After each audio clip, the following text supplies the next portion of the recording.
তো স্টুডেন্টসরা আজকে আমরা অ্যালকাইন নিয়ে আলোচনা করব।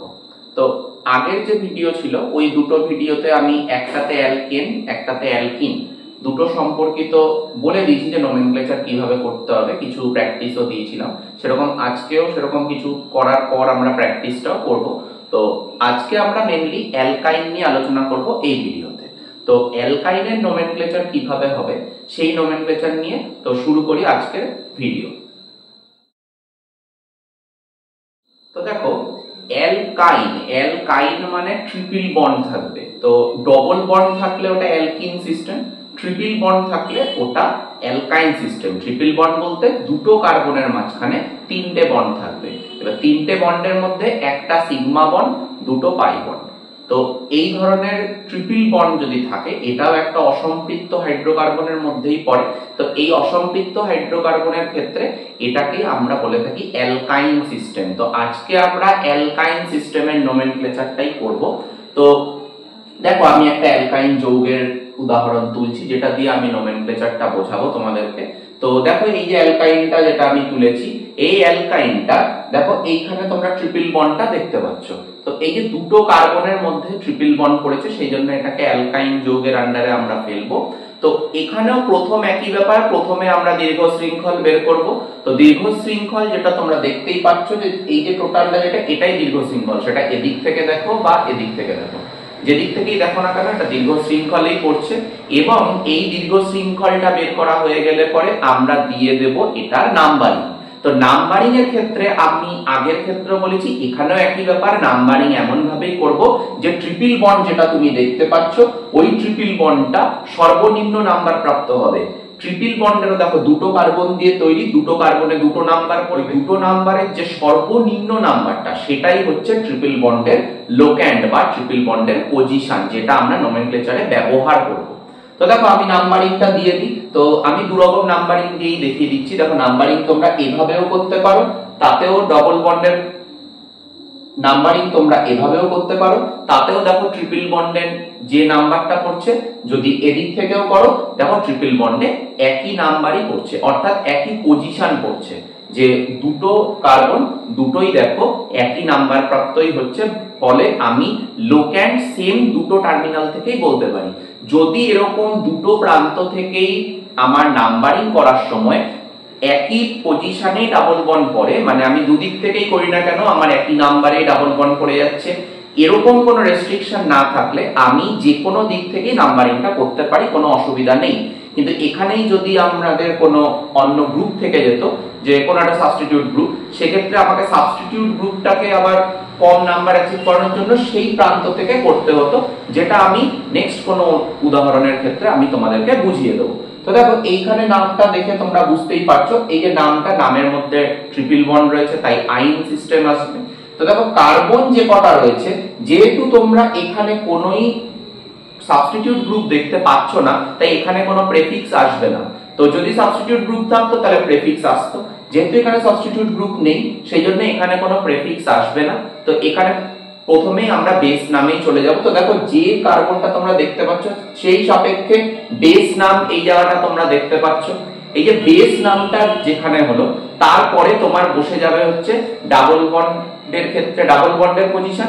এখানে যেহেতু ট্রিপল বন্ড রয়েছে, তাই এখানে বসে যাবে ট্রিপল বন্ডের পজিশনটা। তো পজিশন বা লোক্যান্ডটা আমি বসালাম, এবং লোক্যান্ডের পরে যেহেতু এটা ট্রিপল বন্ড, তাই এখানে আইন সিস্টেমটা বসবে, YNE। যারা বাংলায় লিখছো তারা আইন সিস্টেম আইন হিসাবেই লিখবে। তো দেখো, এই যে নামটা তোমরা যেটা পেলে, এই নামটাই কিন্তু তোমাদের আইইউপিএসসি নোমেনক্লেচার। আচ্ছা, আইইউপিএসসি নোমেনক্লেচারে অনেকের ক্ষেত্রে বলে যে স্যার আমরা লোক্যান্ডকে আগে দিয়ে কি নামটা লিখতে পারি? অবশ্যই, কোনো সমস্যা নেই এতে, কিন্তু তোমাকে কিন্তু লোক্যান্ড ঠিকঠাক দিতে হবে। আচ্ছা, এক্ষেত্রে বলে রাখি, দেখো নাম এবং লোক্যান্ড মানে নাম্বারের মাঝখানে হাইফেন দিয়ে পার্থক্য করা থাকে। যদি কোনো ক্ষেত্রে দুটো নাম্বার বসে, দুটো নাম্বারের ক্ষেত্রে কমা, কিন্তু যেহেতু এখানে দুটো নাম্বার নেই, একটাই নাম্বার আছে, তাই সেক্ষেত্রে নামটা তোমরা এখানে দেখতেই পাচ্ছ। এই যে তোমাদের যৌগ এবং এই যে যৌগ রিলেটেড নাম, তোমরা একবার দেখে নাও যে ব্যাপারটা তোমাদের কাছে কোনোভাবে অসুবিধা করছে কিনা। যদি অসুবিধা হয় তাহলে আবার আমি বলবো একটু রিপিট ভাবে দেখো, যে একটু আগে চলে যাও, ভিডিওটাকে আরেকবার দেখো। তো আশা করি তোমাদের কাছে ব্যাপারটা ক্লিয়ার হয়ে যাবে। তো চলে আসবো আমরা নেক্সট একটা উদাহরণে। এবার আমরা যে উদাহরণটাতে যাব সেই উদাহরণটা হচ্ছে ডাই আইন সিস্টেম। ঠিক আছে, তো চলো শুরু করি আমাদের ডাই আইন সিস্টেমের নামকরণ। স্টুডেন্টসরা, আমরা এবার চলে আসছি একটা ডাই আইন সিস্টেমে। তো তোমাদের জন্য আমি একটা যৌগ এখানে তুলে দিচ্ছি। এই যে যৌগটা তোমরা দেখছো, এই যৌগটার ক্ষেত্রে দেখো দুটো আইন রয়েছে, মানে দুটো ট্রিপল বন্ড রয়েছে, সেই জন্য এটা ডাই আইন সিস্টেম। তো ডাই আইন সিস্টেমের ক্ষেত্রে একই ব্যাপার, প্রথমে আমরা দীর্ঘ শৃঙ্খলটা দেখবো। তো দেখো দীর্ঘ শৃঙ্খলটা আমি দাগ দিয়েই বুঝিয়ে দিচ্ছি, তোমাদের বুঝতে সুবিধা হবে। এই যে দীর্ঘ শৃঙ্খল এটাই, তো অন্য কোনো ভাবে করলে তুমি দীর্ঘ শৃঙ্খলটা পাবে না।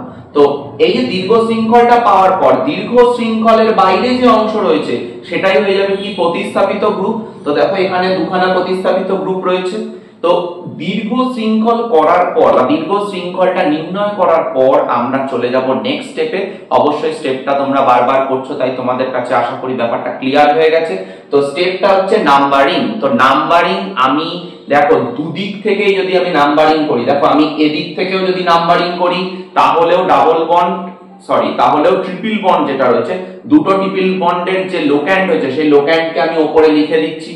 এবং দেখো যদি আমি এদিক থেকে মানে এদিক থেকে নাম্বারিংটাকে করি তাহলেও দেখো যে লোক্যান্ড গুলো পড়বে লোক্যান্ডটা আমি দেখিয়ে দিচ্ছি। তো দেখো দুটো ক্ষেত্রেই কিন্তু লোক্যান্ড সেম, তাই আমি নাম্বারিংটা যেদিক থেকে খুশি করতে পারি।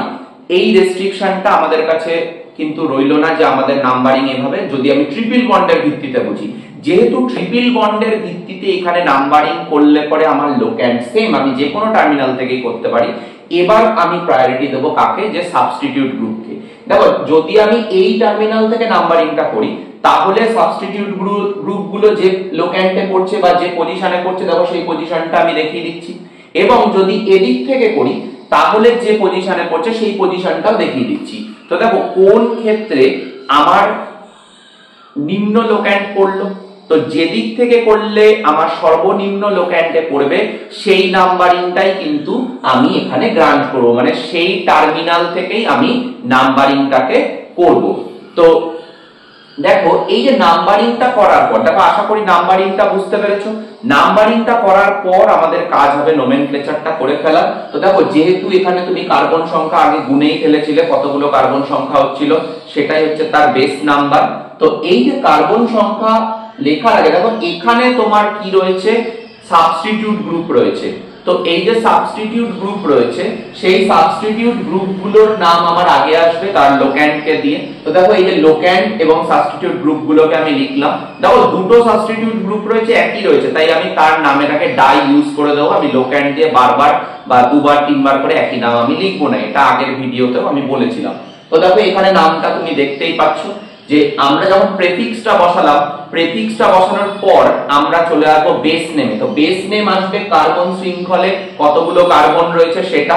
তো এই যে কার্বন শৃঙ্খল রয়েছে সেই কার্বন শৃঙ্খলের নামটা এখানে বসে যাবে। তারপরে দেখো কোন লোক্যান্ডে কোন লোক্যান্ডে ট্রিপল বন্ড রয়েছে। তো যে লোক্যান্ডে ট্রিপল বন্ডটা রয়েছে সেই লোক্যান্ড দুটোর নাম আমি কমা দিয়ে লিখবো, লিখে তারপরে লিখবো কটা ট্রিপল বন্ড হলো, এখানে দুটো, তাই নামে চলে আসবে শেষে ডাই আইন। তো দেখো ডাই আইন সিস্টেমটা আমি লিখে দিলাম। এবার পুরো নামটা তোমরা উপরে দেখতেই পাচ্ছ। এবার এই যে যৌগটা হলো এবং যৌগের সাথে যে নামটা রয়েছে এই নামটা তোমরা একসাথে দেখে নাও, দেখে মিলিয়ে নাও ব্যাপারটা তোমাদের কাছে ক্লিয়ার হলো কিনা। আশা করি ব্যাপারটা ক্লিয়ার হয়েছে। যদি প্রবলেম হয় আবার আগের থেকে ভিডিওটাকে আরেকবার দেখে নিতে পারো, তোমাদের কাছে জিনিসটা ক্লিয়ার হয়ে যাবে। তো এই ছিল আমাদের ডাই আইন সিস্টেম। তো এবার আমরা যে সিস্টেমটাতে আসব সেটা হচ্ছে সাইক্লোঅ্যালকাইন। তো চলো আমরা একটা দেখে নিই একটা সাইক্লোঅ্যালকাইনের আমরা নোমেনক্লেচার কিভাবে করতে পারি। তো দেখো স্টুডেন্টসরা, সাইক্লোঅ্যালকাইনের ক্ষেত্রে আমি একটা সাইক্লোঅ্যালকাইন যৌগ তোমাদের সামনে তুলে ধরেছি। এই যে সাইক্লোঅ্যালকাইনের ক্ষেত্রেও সাইক্লো যে যৌগ, সাইক্লো কেন, কারণ এটা একটা বদ্ধ শৃঙ্খল, আগের দুটো মুক্ত শৃঙ্খল ছিল। তো সাইক্লোঅ্যালকাইন বা এরকম বদ্ধ শৃঙ্খলের ক্ষেত্রে আমার যে বদ্ধ শৃঙ্খল যে কটা কার্বন নিয়ে তৈরি সেটাই ইন জেনারেলি আমার দীর্ঘ শৃঙ্খল হয়ে যাবে এই যৌগগুলোর ক্ষেত্রে। তো দেখো এই যে দীর্ঘ শৃঙ্খলটা তুমি দেখতেই পাচ্ছ, টোটাল এখানে 6খানা কার্বন রয়েছে রিংটা নিয়ে, মানে একটা রিং 6টা কার্বন দিয়ে তৈরি, তাই দীর্ঘ শৃঙ্খলে 6টাই কার্বন রয়েছে।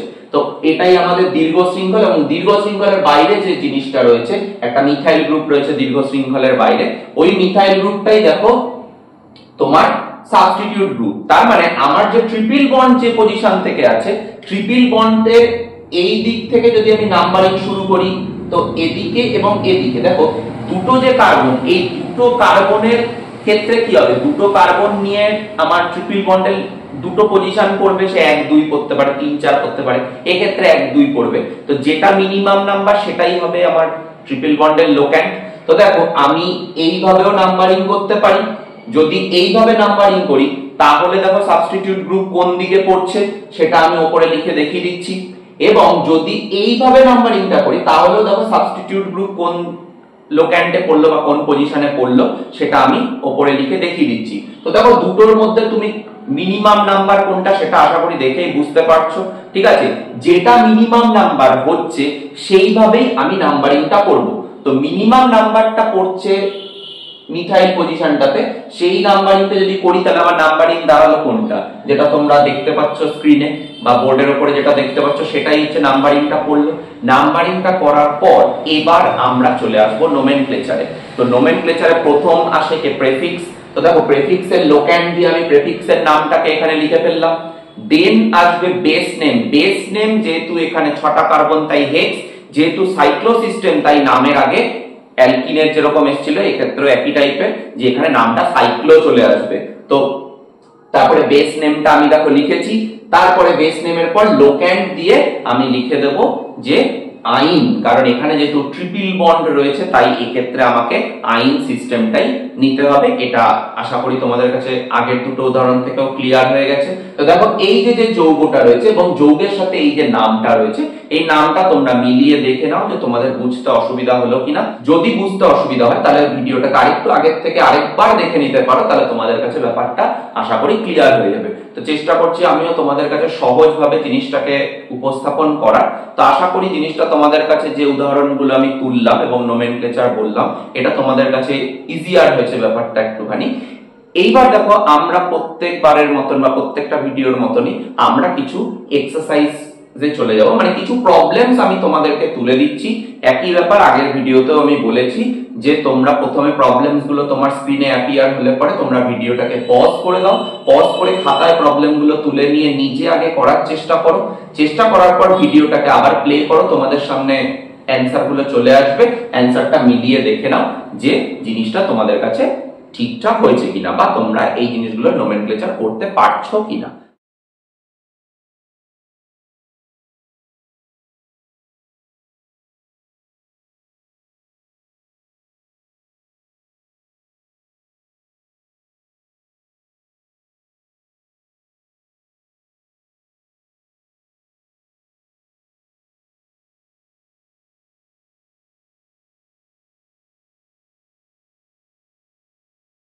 এইভাবে করলে পরে তোমাদের আশা করি জিনিসটা ক্লিয়ার হবে, এবং বইতে আরো উদাহরণ আছে, এরকম উদাহরণ তোমরা করতে পারো।